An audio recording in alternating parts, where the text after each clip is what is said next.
자, 2부로 가겠습니다. 파트너 비자라는 것은 이제 여러분들이 여러 가지 의미를 생각하는데 그 영주권자나 시민권자에 묶이는 것도 파트너 비자죠. 근데 그것뿐만 아니라 임시 비자에서도 파트너 비자가 존재합니다. 임시 비자가 여러분들 임시 비자 중에 학생 비자도 파트너 묶이는 것도 여러분이 알고 계실 거고 졸업생 비자도 묶이는 것도 알고 있을 겁니다. 그리고 스폰서 비자도 묶입니다. 예, 그리고 영주권 넘어갈 때 같이 묶여서 들어갈 수 있죠. 그래서 자기 상황에 따라서 조금 전략을 다르게 짤 수 있는데 기본적으로 여러분들이 지금 한 명이 뭐 졸업생 비자를 갖고 있고 한 명은 뭐 다른 비자를 갖고 있는데 같이 묻고 싶다. 또는 한 명이 스폰서 비자 갖고 한 명이 뭐 다른 워킹홀리데이 비자 갖고 있다 묻고 싶다. 이것도 다 가능합니다. 근데 어떤 상황이 자기의 가장 베스트한가를 생각해서 묶이는 게 좋습니다. 여러분들이 만약에 졸업생 비자에 묶였는데 그다음 점수제로 넣을 때는 또 싱글로 신청한다.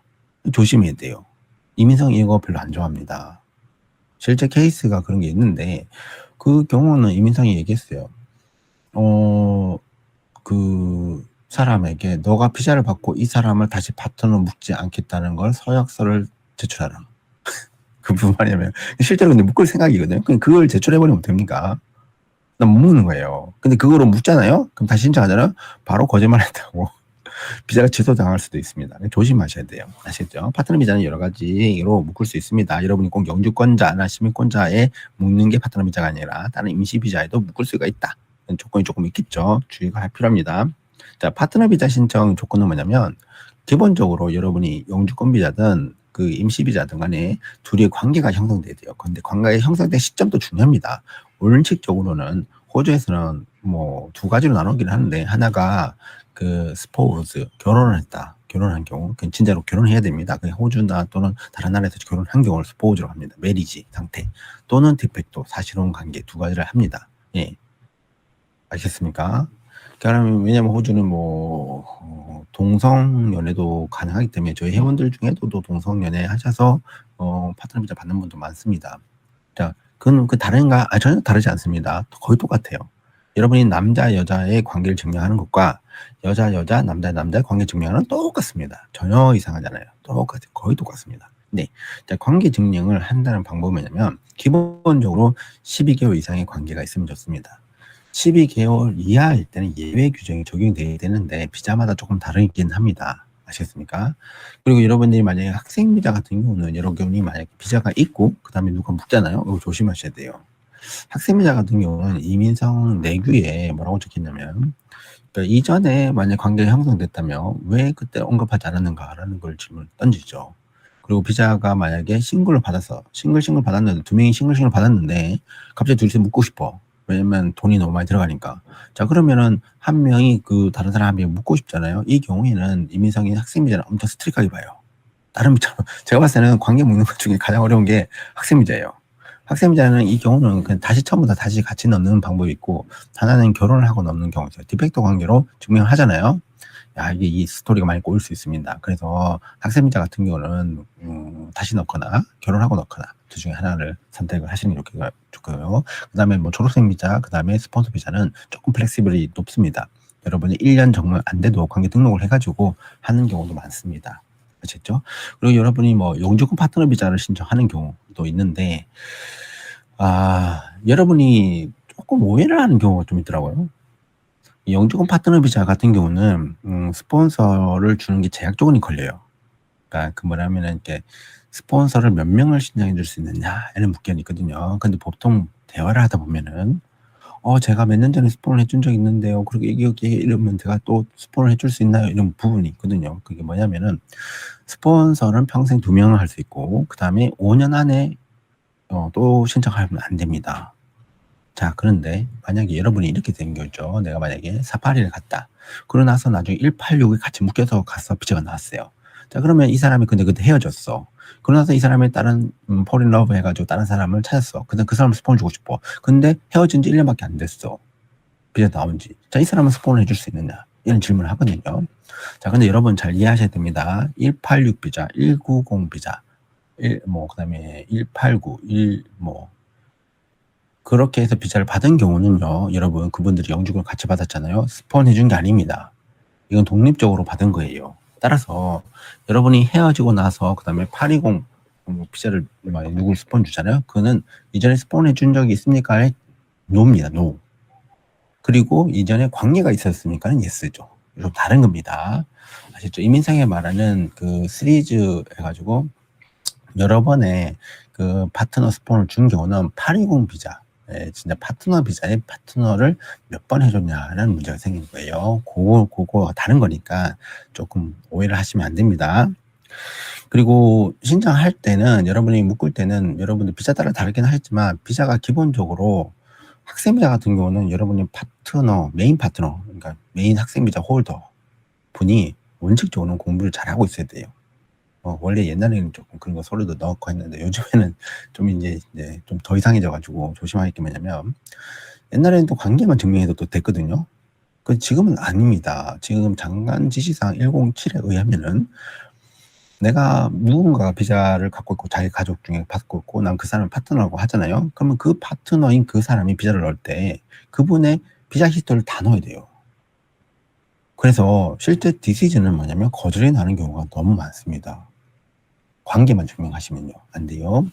사파리 비자 같은 경우는 여러분이 만약에 이미 비자를 받았어요. 비자 받고 그 다음에 파트너 묶었잖아요. 그냥 넣으면 안 돼요. 그냥 넣으시면 안 돼요. 이 경우도 고용주한테 허락을 받고 넣어야 됩니다. 이게 스폰서십 할 때 이미 내가 몇 명을 스폰을 해주겠다는 고용주가 언급한 부분이 있는데 그거에 대해서 동의를 받지 않고 넣으시면 안 됩니다. 아셨습니까? 그 다음에 여러분이 또 뭐 그 다음에 영주권으로 갈 때 묶는 타이밍을 좀 잘 잡으시면 좋아요. 아까 제가 설명했던 것처럼 싱글 점수가 10점이 있잖아요. 10점 때문에 묶었다가 나중에 떨어뜨렸다가 다시 묶었다가 이런 식으로 하면요. 이민성은 조금 안 좋게 봐요. 그러니까 전략적으로 여러분이 어쩔 수 없이 그런 선택을 해야 된다면 어쩔 수 없겠지만 조금 주의가 필요하다. 아시겠습니까? 따라서 그 다음에 지원자 조건도 있습니다. 비자마다 다르긴 한데 범죄 기록이 의무로 들어가는 비자들이 있어요. 근데 그 범죄 기록이 해서 여러분 또 지원자도 문제지만 신청자도 문제고 두 분 다의 범죄 기록이 만약에 뭐 이민성이 안 좋아하는 범죄 기록이 있다. 그럼 위험합니다. 그리고 기본적으로 범죄 기록이 있으면 무조건 소명하라고 나옵니다. 소명. 그리고 소명하러 나오면 무조건 안 되냐? 그건 아니죠. 소명하면 됩니다. 실제적으로 여러분이 오버스피드 해가지고 벌금을 냈다. 이렇게 적으면 됩니다. 근데 그게 아닌 내용이 제대로 안 나오는 경우 있어요. 안 나오는 경우 있는데 폭력 사건이다. 그럼 이민상이 관심을 갖게 됩니다. 폭력 사건에 아주 관심이 많아요. 그렇기 때문에 여러분이 폭력 사건이 연루됐다. 조금 잘 준비하셔야 돼요. 안 그러면은 케이스 오피서가 디시전 안 하고 딴 데 넘기는 경우 있어요. 이 케이스를 자기들 판단하지 못하겠다. 그럴 때 정말 좀 긴 싸움이 됩니다. 조심하셔야 돼요. 그래서 그렇다고 해서 범죄 기록이 있다 해서 그럼 안 되느냐? 그건 아닙니다. 그건 아니에요.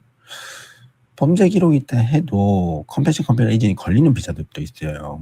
공유 스폰도 그렇고 파트너 비자도 그렇고. 근데 그거 잘 설명하면 또 넘어가기도 합니다. 아시겠죠? 그리고 기본적으로 스폰서는 돈이 있어야 돼요. 돈이.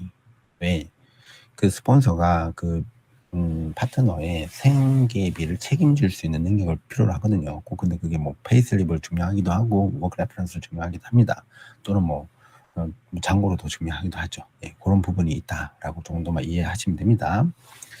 질문은 제가 여기 조금만 더 하면 끝나기 때문에 그거 나서 계속 질문을 해드리겠습니다. 이미 질문이 많아요. 자, 비자 조합의 전략은 따라서 여러분들이 이제 학생 비자와 파트너 비자 조합 또는 워킹홀리데이 파트너 비자, 임시 비자와 파트너 비자 여러 가지 많이 나올 수 있습니다. 저희 해본적으로 거꾸로 가는 경우도 있었습니다. 파트너 비자에서 다시 취업 비자로 넘어가시는 분도 있어요. 왜냐면 헤어져가지고. 맞다. 제가 가끔 문의가 들어오는 케이스 중에 하나가 이거 있어요.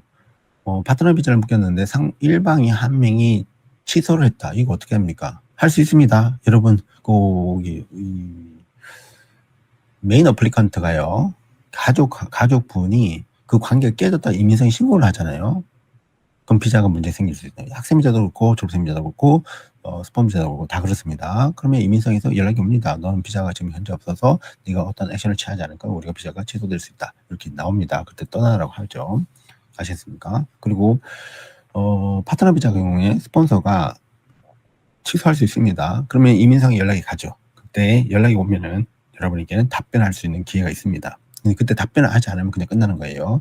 답변을 하게 되면은 달라집니다. 왜 그러냐면은 왜 이 관계가 깨어졌느냐, 깨어진 사유가 무엇이냐에 따라서 여러분들이 영주권을 받을 수도 있고 못 받을 수도 있습니다.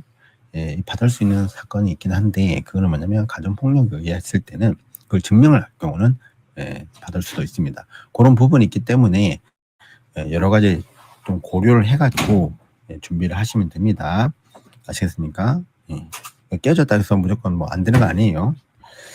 그래서 파트너 비자를 활용하는 거는 사실 우리 한국 분들은 이제 내가 너무 비자 때문에 파트너를 이용하지 않는가 그런 생각을 많이 하시는 또 있는 것 같아요. 그런데 그걸 너무 그렇게 심각하게 생각하지 마시고 그냥 비자라고 생각하세요. 그냥 비자. 그래서 누군가 나에게 파트너를 줄 수 있다고 한다면 저는 적극적으로 파트너 비자도 고려해 보시길 바랍니다. 왜냐면 지금 현재 학생 비자도 그렇고 스폰 비자도 그렇고 다른 비자들이 많이 어려워요. 그렇기 때문에 파트너 비자는 사실은 예외 조항이 너무 많아가지고 실제로 좀 승인율도 높아요. 아시겠습니까? 따라서 여러분들이 지금 현재 재심 걸린 사람도 꽤 많아요. 재심 들어가시고 그 다음에 그 안에 파트너 비자 넣어보려고 하시는 분도 있는데 그때 전략적으로 얼마큼 서류 준비하고 어떻게 넣을지 한번 고려해 볼 필요 있습니다. 아시겠죠? 예. 따라서 이런 것들을 생각하고 왜냐면 아까 왜 이런 게 필요하냐면 여러분이 만난 지 얼마 안 됐는데 바로 파트너 들어갈 수도 있긴 합니다. 만들어낼 수도 있긴 한데 얼마큼 관계를 증명할 수 있는 그런 시간도 필요하기 때문에 여러분들이 재심 들어가고 또는 학생비자 들어가고 워킹홀리데이 가고 뭐 스폰비자 들어가고 나서 얼마큼 서류를 만들어 난 다음에 들어갈 것인지를 결정하는 것도 중요합니다. 아시겠죠? 아까 제가 설명했던 대로 파트너 관계 증명 그리고 내 자체 접수한 시점, 그리고 스폰서 자격 요건, 그럼 범죄 기록 이런 전체적인 것을 한번 고려해보고 전략을 짜는 게 좋습니다. 그리고 이 다음 비자도 고려해야 돼요. 내가 만약에 파트너 비자 지금 들어갔는데 중간에 이 사람 깨어진다. 깨어졌을 때 어떻게 할 것인가 또 한번 고려해 볼 필요 있습니다.